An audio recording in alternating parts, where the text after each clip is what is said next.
You shouldn't applause until you hear what we have to say, but thank you. Good morning, and thank you for being here, and on such a beautiful day, to celebrate the opening of our exhibition, Guillaume Lethière. I'm Esther Bell. I'm the Deputy Director and Robert and Martha Berman Lipp Chief Curator at the Clark.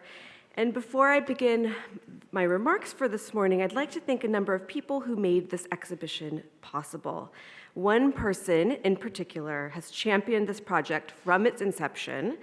Not only is she a visionary philanthropist, but also our devoted chair of the board, Denise Littlefield-Sobel.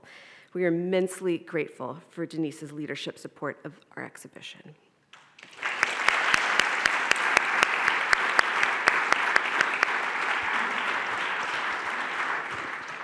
We also would like to thank many of our lenders who are here today. Thank you so much for your generosity, and also for our partners who've helped to bring this major endeavor to fruition, namely the Mellon Foundation, the Ford Foundation, the National Endowment for the Humanities, Charles Butt, the Samuel H. Kress Foundation, and the Robert Lehman Foundation. Our exhibition this summer will be accompanied by a robust series of public programs kicking off this Wednesday evening at 6 p.m. Kayama Glover, professor of African American Studies and French at Yale University, will discuss the theatrical life of the 18th century French Caribbean, focusing on artists of Caribbean descent. So we're very excited to have her here. She'll talk about Joseph Bologna, the Chevalier de Saint-Georges, and the celebrated soprano Minette. So please join us for that. And thanks to a special grant from the National Endowment for the Humanities, every Wednesday this summer, starting this week through the end of September, we will be open until 9 p.m., so you can see the exhibition late at night. And in July, we will have an outdoor concert series celebrating the French Caribbean. We're bringing musicians from Guadeloupe and Haiti, and we're very, very excited about that. So there's lots planned for you, so please come as often as you can. But on to the show. This morning, Olivier Meslay and I will share with you aspects of the extraordinary life and career of Guillaume Lethière, an artist who has until now been all but forgotten. Our exhibition is in partnership with the Musée du Louvre, welcoming Marie-Pierre Salé with us here today, and it will open in Paris in November. So join us in Paris as well. Come all the time. Come here, come there. It'll be great. So, with that, let's begin. So in preparation for our exhibition, I see that I shamelessly forgot that I'm plugging our catalog, which is now on sale in the store, so go buy a copy. It's 432 pages, and so it'll keep you busy all summer, but we're very proud of it. And here's just okay, so that's enough shameless plugging, but go immediately. All right. So in preparation for that catalog and for this exhibition, we've spent a lot of time doing archival research over the past now 5 years. And last October, I was in the Bibliothèque Nationale, and I was spending a long day looking through boxes of prints and maps and rare books, and just trying to find traces of Lethière and these works on paper. And I discovered this kind of dusty, heavy atlas featuring the 86 departments and possessions of France, published in the year 1842. And inside this massive book, I found this map of Guadeloupe. There's another impression of this map in the exhibition. You can see it yourself. Guadeloupe, the Caribbean archipelago that had been inhabited by the French since 1635 and by other colonial aggressors for over a century prior.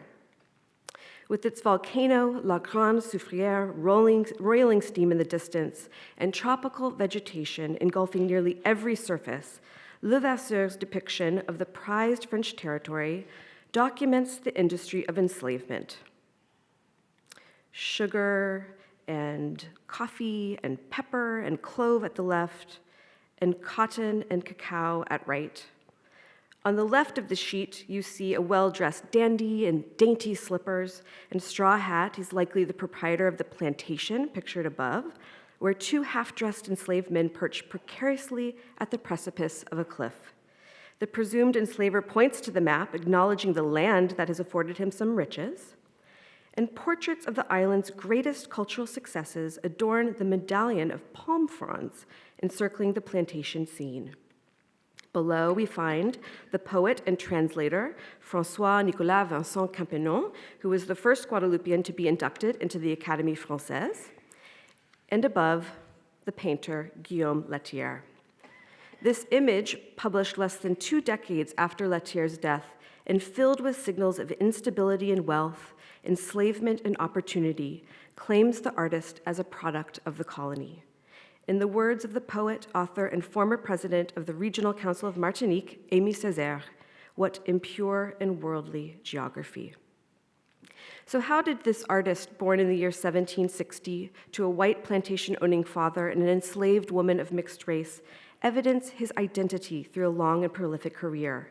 How and why, in the year 1842, when this map was published, only just a few years really following the artist's death, was he understood as something quite literally above the site of his birth? By 1798, the date of this painting, which is in our exhibition by Louis Boilly, Lethière, pictured at center in a red cloak, would be at the epicenter of the European art world, running a sizable studio and about to embark on major institutional success. So our remarks today aim as an introduction to the exhibition and to Lethière's place within a fertile Caribbean community in Paris in the late 18th and early 19th century. Guillaume Lethière was born in Sainte-Anne, Guadeloupe on January 10, 1760. He was the third child of Pierre Guillaume, a royal prosecutor, and Marie-Françoise du Pepey, an enslaved woman of mixed race about whom we know virtually very little. We found some things, but not as much as one would hope. As the third so-called illegitimate child, he would assume the name Lethière, or the third, and it was not until much later that he would be legally recognized by his father, a point to which we will return later. Lethière had 2 full siblings, a brother named Chouchou, who died as a baby, and a sister, Andrés, who would go on to run Pierre Guillaume's plantation after the father's departure to France. So Pierre Guillaume was married. He was married to a wealthy daughter of the island, and he married in 1762. And she would die in childbirth, and their children would also all die quite young. And so when Pierre Guillaume's son, in his marriage, passes away, he decides that he wants to change the course of his life and return to France. And we discovered actually a letter in the course of our research where the father describes what's happening. And I'll just read you a little quote. He says, "On the eve of going to France with my son to supervise his education," this is the son through his marriage, "I had the misfortune to lose him to an inflammatory fever. No longer able to endure a stay which only offered me painful thoughts, I hastily put all my affairs in order." So thus, in a twist of fate, Guillaume instead invited his only surviving male child, Guillaume Lethière, who was then 14 years old. Embarking on a massive warship with 64 cannons that you see here at left, the father and son would arrive in Bordeaux on September 3rd, 1774. And they would soon thereafter be documented in Rouen, a city with a sizable Creole population. Lethière's father, Pierre Guillaume, was the proprietor of a sugar plantation in Sainte-Anne, which remained in operation until 1940, ultimately as a distillery known as the French Plantation after early owners. And here you see this remarkable map where we can see exactly where the plantation is located. It was here, approximately 1 mile from the island's bucolic beaches, that Lethière was likely raised. So not only did Guillaume's, the father's wealth derive from the sugar trade, and thus from enslaved labor, but in 1789, he also served as the chief representative for the rights of his fellow landowners when he was elected president of the Assemblée coloniale de Guadeloupe, or the Colonial Assembly of Guadeloupe. And this afforded him a seat in the National Constituent Assembly. So he was, all to say, a man of great political agency. Archaeological records that we've discovered indicate that under Guillaume's ownership, the plantation was relatively small scale, with about 40 enslaved workers, presumably including Lethière's mother, Marie-Françoise Pepey. So upon Pierre Guillaume's death in 1800, he would in fact leave the business to his two oldest surviving children, Lethière and his sister. So presumably born enslaved on the plantation, they also became its owners and beneficiaries. Lethière's sister Andrés would sell her half almost immediately, and Lethière would sell his rights about 10 years later. By 1821, the plantation had a working windmill, which still exists today. Olivier and our colleague Kathy and I went to Guadeloupe. We could have maybe been arrested for almost breaking and entering to get this photo, but it was very important for us to see this incredible artifact to this artist that we'd been thinking so much about. So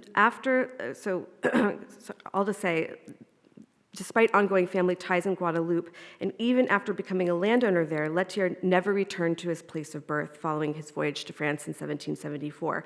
Nonetheless, his long career as an artist and teacher, his political allegiances, and the transatlantic journeys of his own sons reveal an enduring investment in the region and in fellow members of the wider Caribbean community, even as he worked to establish himself in mainland France. So upon his arrival to France in 1774, Lethière is recorded as attending courses in Rouen at the École de Dessin, then led by Jean-Baptiste Descombes. And presumably, he had probably started his artistic education as a young boy in Guadeloupe, possibly at a school that we know existed at that time. But he's first documented in Rouen, and this is really where his journey begins. And the exhibition starts with a series of Académie, and this one in particular, which comes to us from the Municipal Library of Rouen, is actually the first record of Lethière in France. If you can see that inscription at the lower right, it says Guillaume Lethière de la Guadeloupe, so he's from Guadeloupe. On March 27, 1784, Lethière was granted permission to enter his first Prix de Rome competition. So I've skipped a step, apologies. From Rouen, he goes to Paris, and he enrolls in the studio of Gabriel-François Doyen, a history painter, and he is studying under the Académie Royale. So as part of the Académie Royale, one of the great kind of competitions was the Prix de Rome. And when you would win the prize, you got an all-expense-paid trip to Rome. So this is, of course, a great feat and would be a great accomplishment. So Lethière enters with this painting, and through our research, we discovered, in fact, that he launched upon a letter-writing campaign upon this competition. And in particular, we found traces of letters written between Lethière and someone named Marie-Gabrielle Pinel de la Palune, Madame de la Palune, who was, in fact, a very wealthy heiress of a sugar plantation in Guadeloupe. So probably put in contact with Lethière through the father. So Lethière is seeking powerful alliances with origins to the Caribbean. It doesn't work out. He doesn't win. The loss would be disappointing, but he would try again the following year with the death of Camilla, which comes to us from RISD. And here we see the scene where Camilla has been stabbed by her brother. She's fallen in love with an enemy of the nation, and Lethière really highlights this tension between brother and sister. There's blood dripping from the sword, and you can see it on her beautiful diaphanous gown. So very dramatic, all set in this kind of theatrical, proscenium-like setting. Unfortunately, he does not win again. But it's not his fault this time, because the jurors, in fact, didn't give any prizes that year because they felt that all of the submissions were too similar and weak, actually. So he doesn't win, but then he will try again. He enters another competition called the Prix de Tours, or the competition of the half-length figure. And this very beautiful painting of the figure comes to us from the Beaux-Arts de Paris. And he would win first prize. And this would finally allow him that pension at the French Academy in Rome. So he's now firmly on his way. And he leaves for Rome in the company of his friend, Charles Percier, the great architect, in November 1786. And on the way, he sketches this really lovely drawing. This is not in our exhibition, but I wanted to show it to you. And through this drawing, we can trace his course on his way to Rome, stopping in Bologna and Florence and Pietramala. And here he it's a wonderful testament of friendship, a lifelong friendship that Lethière would have with Percier. So he would arrive in Rome in November of 1786, and he'd stay for over 4 years. Now, another testament to this really fertile period of artistic education in Rome is this landscape album that we acquired at the Clark of over 100 drawings by Lethière and some of his friends during this period. Really an incredible object. That I hope you'll spend time with down in the galleries. Now, while Lethière was thriving in Rome, several months after his departure, in fact, a significant event occurs back in Paris. And that is that in October of 1786, Lethière's father, Pierre Guillaume, would emancipate two enslaved women who, from Guadeloupe, ages 17 and 19, just further underscoring the family's unwavering tie back to Guadeloupe and the complicated and problematic power dynamics within Lethière's family itself. And we believe these two young enslaved women to most likely be Lethière's half-sisters. So while in Rome in 1788, Lethière would paint the Clark's Brutus, condemning his sons to death. This is a prescient foreshadowing of the impending terror of the French Revolution. And this work would be sent back to Paris with a letter of endorsement from the Académie's director.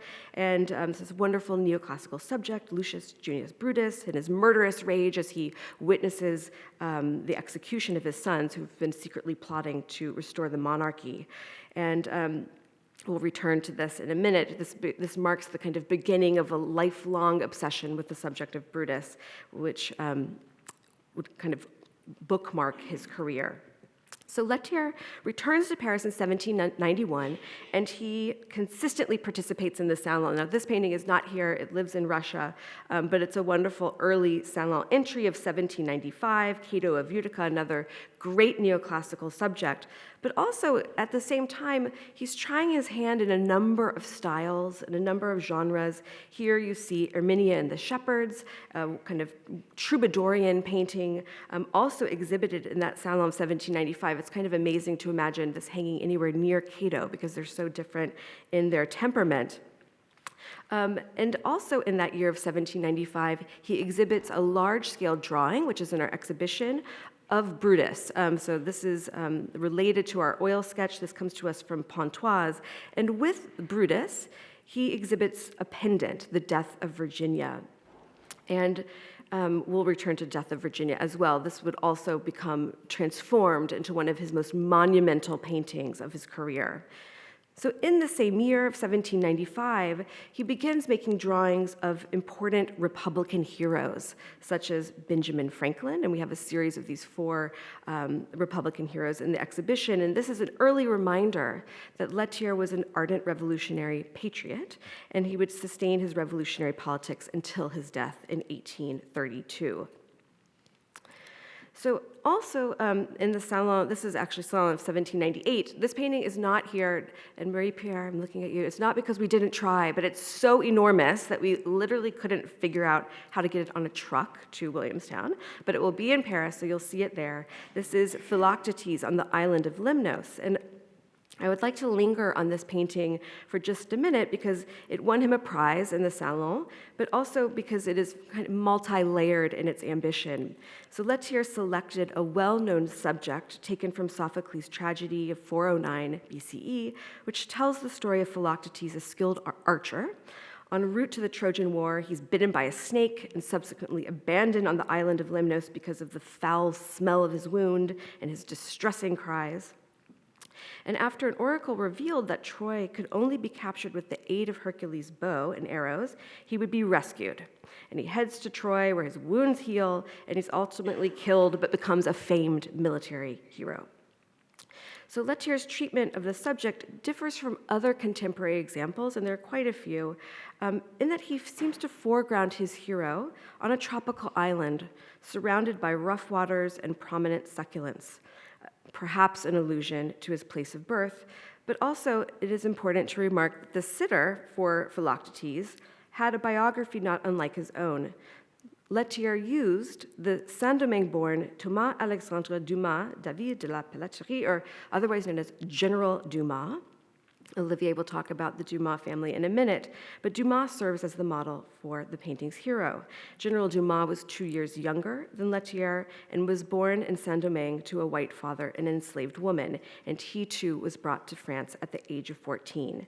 Lethière began work on this painting, by the way, in 1794, which coincided with the first abolition of slavery in France and its territories. He would also adapt his friend in a series of prints of engravings featuring the great military triumphs in France's history. And this is on loan from the Daguillard collection. I'm very happy that it is in the exhibition. So in the Salon of 1799, Lethière exercises his hand at portraiture, and here you see Adèle Papin with a harp. This was recently acquired by the Carnegie Museum and is in the exhibition. The Papin family, by the way, had a plantation just next to the Guillaume plantation.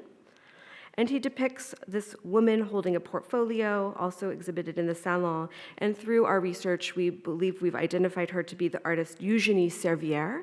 Eugénie Servière had a great Salon career. You've never heard of her, but that's until now, that's okay. And she also would become Lethière's stepdaughter in the year of 1799.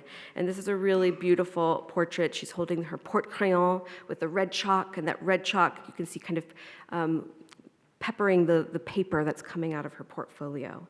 Really, really lovely. And thank you to the Worcester Museum for loaning this painting to us. The number of women working in Lethière's studio is a story really interesting, and we'll get to that in a minute, because she was not alone. She found great company in Lethière's studio. Now, in the Salon of 1799, he also exhibits this political scene, La Patrie en danger, or the homeland is in danger, a painting that celebrates the idea of precarious nationhood. And here we find military solidarity in the name of the Republic facing foreign invasion. But 1799 is also the year that Lethière's father, Pierre Guillaume, would legally recognize him, bestowing upon him his last name of Guillaume, which he would use thereafter. Pierre Guillaume would die a few months later, and this relationship between nationhood and identity, father and son, and the act of naming has been explored. If you've read Darcy Grigsby's book, Creole, Darcy has also written a really beautiful essay in our catalog. And Darcy actually discovered now many years ago a letter from 1797. We actually found a copy of the letter that had some nuances, important nuances. I'm showing you a picture of that right here. And so this letter from 1797 indicates that Pierre Guillaume and his son were very close and had been discussing the idea, the issue of receiving the family name, of recognition and inheritance for some time. And the laws had only just changed in 1799, making it possible for children born outside of marriage to have legal rights. And Pierre Guillaume writes in this beautiful, beautiful letter, just a snippet, he says, "This title announces to you, my friend, the certainty of my paternity, the desire to transmit my name and my properties to he whom nature designates should possess them, and by he whose social virtues merit them as much as you do. For a long time I have wanted to render this justice." Now, 20 years later, in 1819, the identity of Lethière's mother would become public inquiry when a relative, a so-called relative, contested Lethière's right to inherit the Guillaume estate, not because his mother had been enslaved, as one maybe would think, but because he was so-called illegitimate or born outside of marriage. Lethière would ultimately win this court battle, but the story of his origin, of his mother's race, of the family history would be printed and circulated in the major newspapers in Paris. Now, one of Lethière's greatest advocates and patrons was Lucien Bonaparte, the younger brother of Napoleon. This painting is not here in Williamstown, but it will be at the Louvre, so you'll see it there. In 1800, Lucien, he was kind of like the rogue younger brother of Napoleon. They didn't get along very well, and when Napoleon came to power, he kind of sent Lucien away to Spain. In 1800, Lucien would be made Minister of the Interior and ambassador to the court of Charles IV. And Lethière would become Lucien's art advisor and travel with him, helping him to form his collection of early modern paintings. The Bonaparte family becomes very important quite quickly. Another point of contact with the Bonapartes and also with the Caribbean is Josephine de Beauharnais, later Josephine Bonaparte, Empress of France, who was born in Martinique to wealthy sugar plantation owners, and like Lethière had come to France as a teenager. This painting was commissioned by the Corps Législatif in 1806 for the Palais Bourbon. Now, it's through Lethière's friendship with Lucien Bonaparte and other members of the family that he would ultimately start receiving these huge grand format commissions. This is a painting that's so large, it's actually inlaid in boiserie in the Versailles, so it could not come. But we have the tapestry that actually stopped being woven when the regime changed, so you don't get the whole thing, but you get the most important part. There you go. But it was through these powerful alliances that in January of 1807, upon the death of the director of the French Academy in Rome, Lethière would be appointed. So Lucien Bonaparte and his mother, Madame Mère, and Princess Pauline Bonaparte, they write letters to Napoleon saying, you must appoint Guillaume Lethière. And so at this moment, he assumes the directorship of the French Academy in Rome. So from a young boy just trying to get to Rome and now sitting at the seat of power. Now, as director of the Academy, he reinvigorated the curriculum and he became beloved by his students, among them Ingres. This is one of the great drawings in the Morgan collection. Thank you for lending it to us. Just you can really kind of sense his personality, and Ingres has such a wonderful way of doing that in these portrait drawings. And Ingres also sketches members of the family. So here we see Lethière's wife and his young son, Lucien. Lucien, by the way, was named after his godfather, Lucien Bonaparte. And here is Alexandre. And it was during this time in Rome that Lethière's his practice really expanded, and he started to work on monumental history paintings. And so it was during this period that he creates maybe we'll call it the Big Brutus, which you see it measures over 26 feet in width. So it is not here, but you can see it at the Louvre. And Brutus would travel to London. He would send it to London, and it was exhibited in 1816. Here you see an image of the Egyptian Hall in Piccadilly.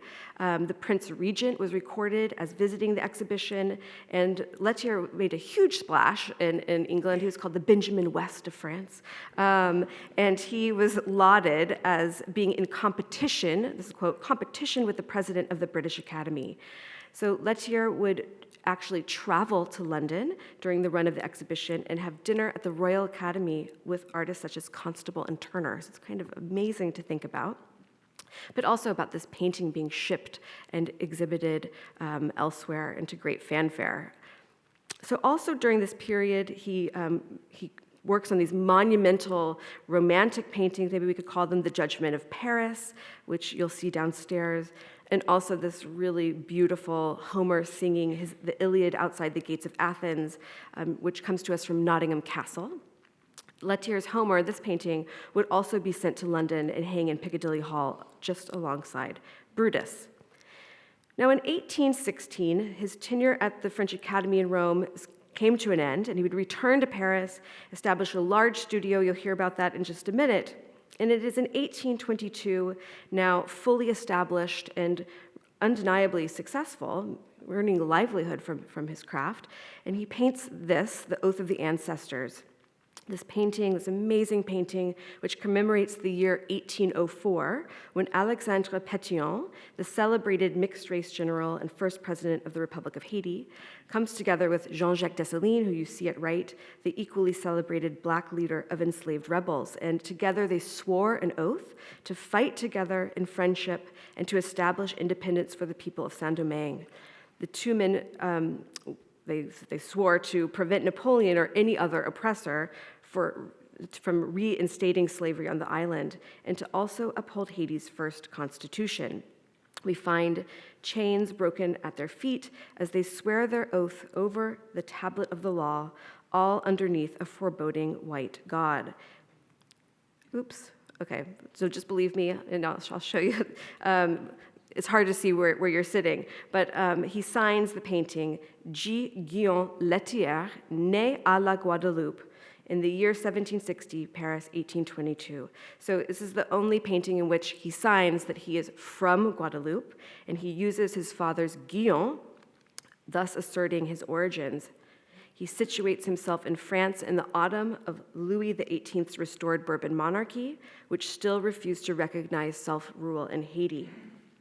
In March 1822, Lethière's son, Auguste, who you saw a minute ago, would smuggle the painting out of France and took it to Port-au-Prince, where he is met at the port by a secret agent who records that he identifies himself as a man of color. And this is the ship manifest that we discovered in our research, which was an amazing moment that involved screaming, unprofessional screaming, but it was very, very exciting because it had always been thought another son had taken it, but it was actually his older son who also transported the raft of the Medusa when it traveled overseas. But even more exceptionally, in the margin of this ship manifest, something we did not know is that he had special permission to deliver it personally to the president of the Haitian Republic. So this is an incredible, incredible link. In a remarkable letter, in addition, in a remarkable letter discovered by Darcy Grigsby and reproduced in our catalog, we know that Lethière's friend, the abolitionist, Abbé Grégoire, had also written to the Haitian president, Jean-Pierre Boyer, announcing the arrival of the painting in the company of Lethière's son. And just a snippet from that letter, he says, Monsieur Lethière fils, whose European color does not reveal his origin, because heir to the sentiments of his esteemed father, who was born in Guadeloupe, they have always been honored to be men of color. So the ship manifest also indicates that there were other important people on the ship, including this person. This is François Fournier de Pesquet, who was a mixed-race doctor from Haiti, who, like Lethière, was the son of a plantation owner and an enslaved woman, and he would become the first director of the University of Haiti and one of the most celebrated physicians in France. So an incredible discovery to learn more about him. Also, the artist who painted this, Augustine Couchet de Saint-Omer, a woman artist that you've never heard of. That's okay, because I had never heard of her either, but she exhibited this painting in the Salon of 1831 of this really celebrated human who had led a really interesting life. So back to this for just a second, this painting would arrive 2 years before Charles X would finally and punitively recognize the nation of Haiti in return for a crippling debt intended to compensate France for its losses. So this painting was a risky act of recognition, a tribute made in the twilight of the artist's career. And if you were with us last night, you heard Olivier's remarks. This painting has always been promised to the exhibition and has been unable to yet come because of what's happening, and in part, the stories being told in this painting are being rehearsed today. So a very powerful object. So Lethière, just to conclude, I'm going to pass it over to Olivier. Lethière regularly exhibited in the Salon until his final years, until he was quite old. And in 1828, he painted his last grand format endeavor, The Death of Virginia. You'll have to go to the Louvre to see it as well, because it's so grand. And this is the subject that he first treated as a young student, which I mentioned earlier. He would send this painting to London for display in 1828.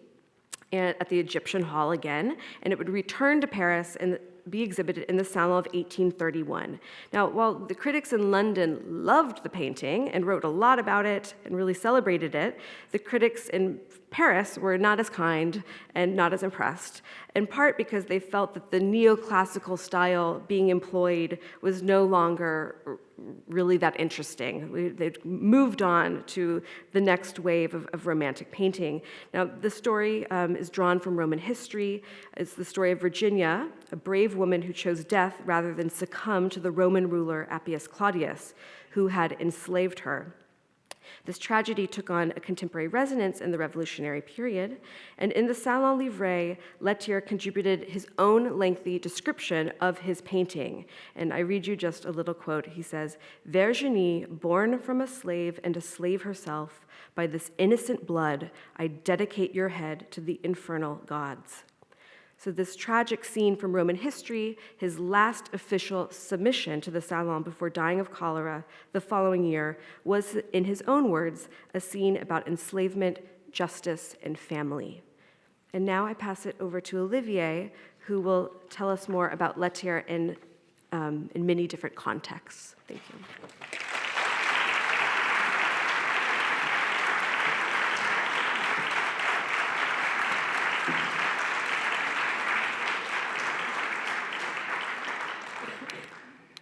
Thank you very much, Esther. I'm Olivier Meslay, Hardymon Director of the Clark Art Institute, and I will have a very different approach to finish this presentation than Esther. Esther had a sort of very strict chronological linear presentation of Lethière's career. I will do something quite different, which I will go by circles.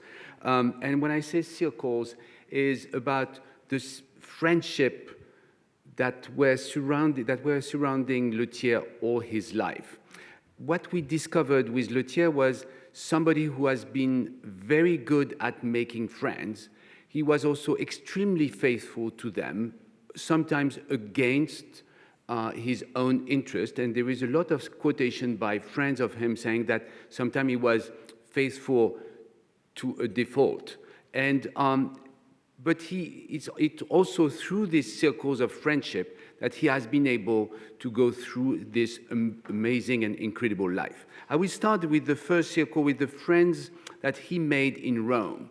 Esther showed you the portrait of Percier that he made at the very first moment of his trip to Rome. And this drawing is by Percier, representing all the artists that Percier and Lethière, by the same way, made during their stay in Rome from 1786 to 1791. It seems to be, okay, a long list of painters, draughtsmen, friends, among them landscape painters like Boguet, Cassas, Denis, sculptors like Chaudet, Chinard, Moite, also among history painters, people more famous like Germain Drouet, François Gérard, Girodet. And these people, you have to imagine, when you are a student and your friends are these people, you do not have hierarchy linked with this relationship, with this friendship. But when 20 or 30 years later, people here are among the most important people in the artistic world in France, like Percier, for example, who was one of the leading, and probably when I say one of them, with his friend Fontaine, they were the leading architect of the empire, and even after the empire, have been the main architect of the power in France, to befriend without any precaution to somebody like Lethière. The Lethière, Percier, and Fontaine was a very strong tool to make your way through the artistic life of France. You find the same people plus other people in the painting that Esther showed, which is the painting by Boyer representing Isabelle's studio. This painting has been the talk of the town when it was presented at the Salon, because it was a way to see or to show a completely new generation of artists.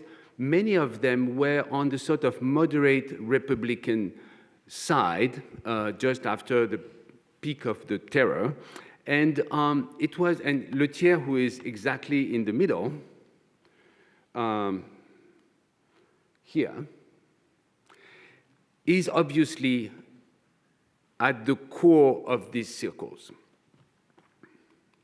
And you have here, and it is also in the exhibition, a print representing with all the name of the people, the same people than Isabelle, rearranged in a sort of circle of people, and that are this is showing what is all these people that were already very important at this time.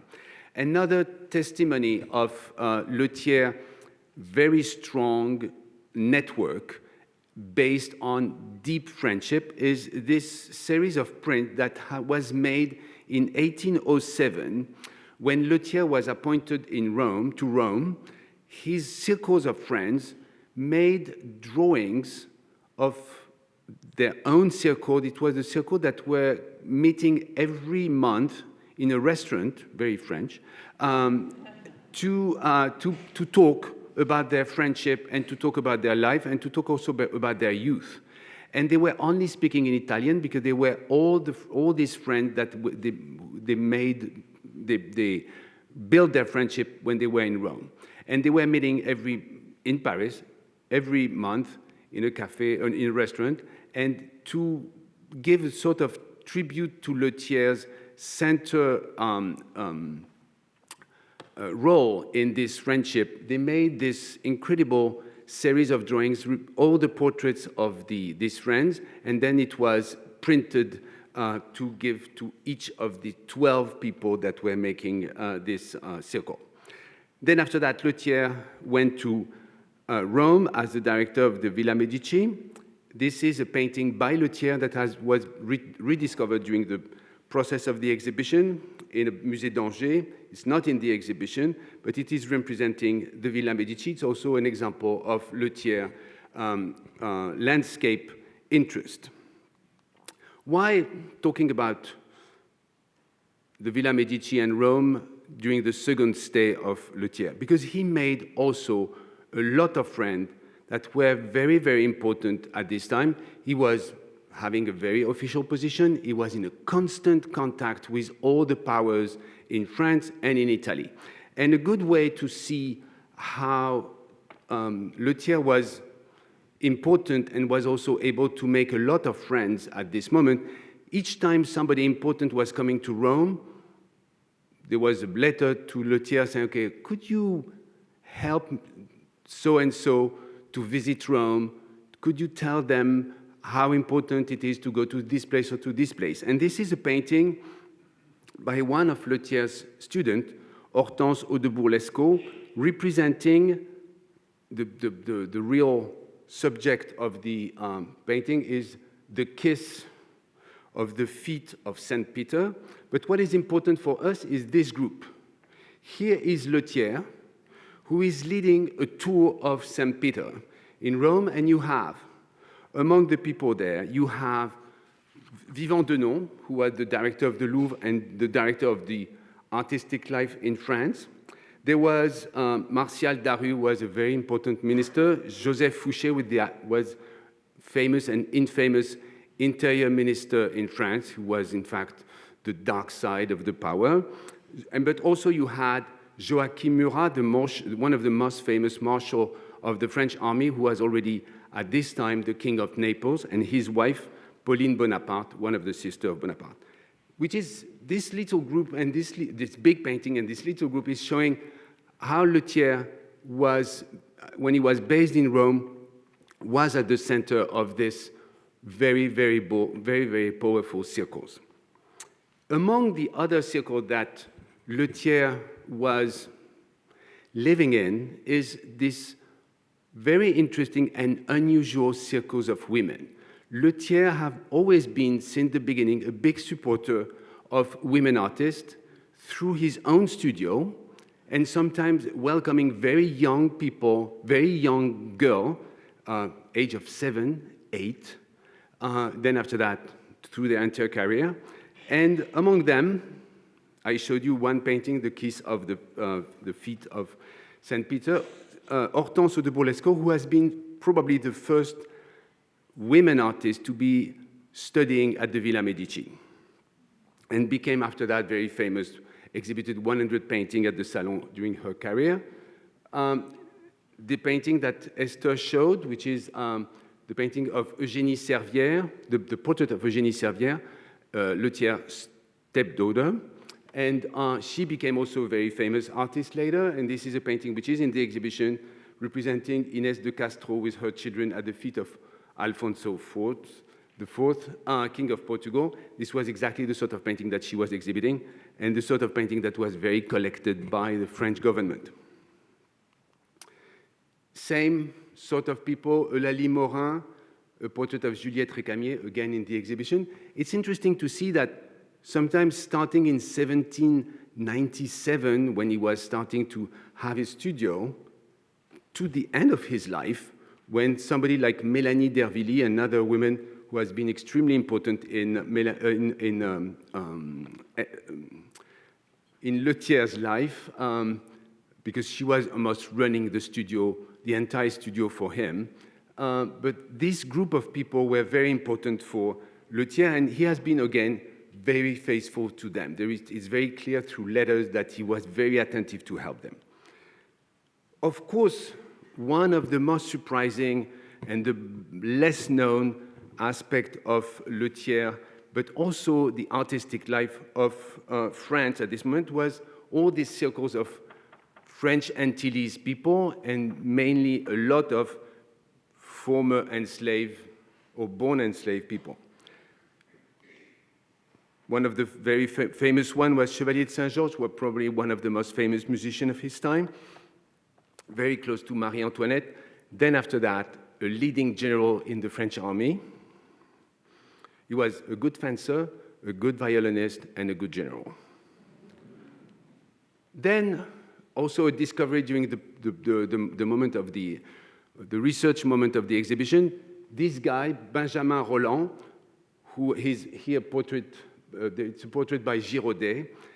And Benjamin Roland was known in France to be the first director of the Musée de Grenoble. He was known also to have been an important painter of his time.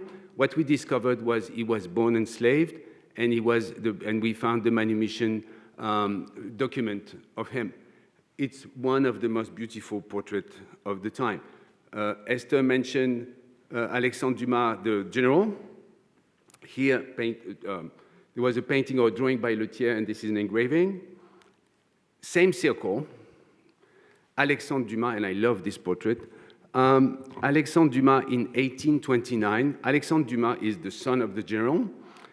And when he became almost overnight famous for a play, his mother took him, the first thing she did was to take him to Lethière to proudly show to Lethière her son and the son of the general, who has been Lethière's best friend 10 years before.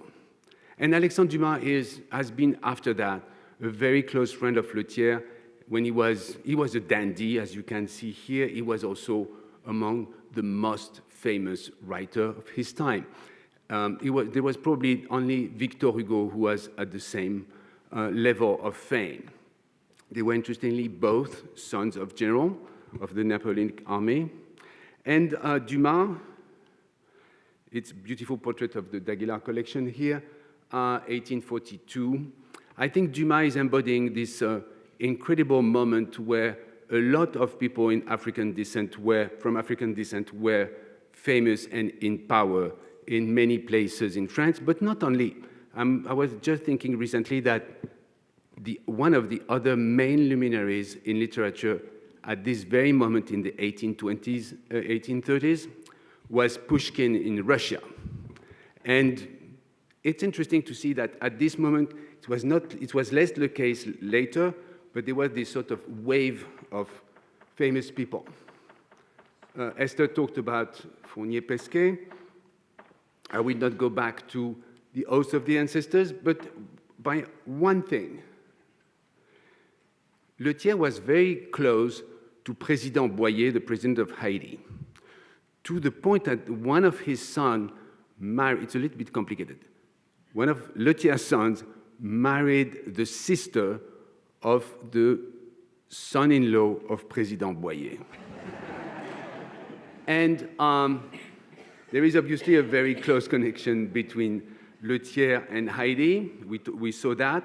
We are very lucky to have at the Clark this representation by Reun of the swearing of President Boyer in front of the Palace of Haiti, 1818. And it's showing this very interesting also faith and fidelity of Lethière to his roots. You can imagine somebody who is at the top of the power in his field, at the top of the hierarchy. You could think, okay, he will do not try to mess with politics to be faithful to his roots. It was not the case of Lethière.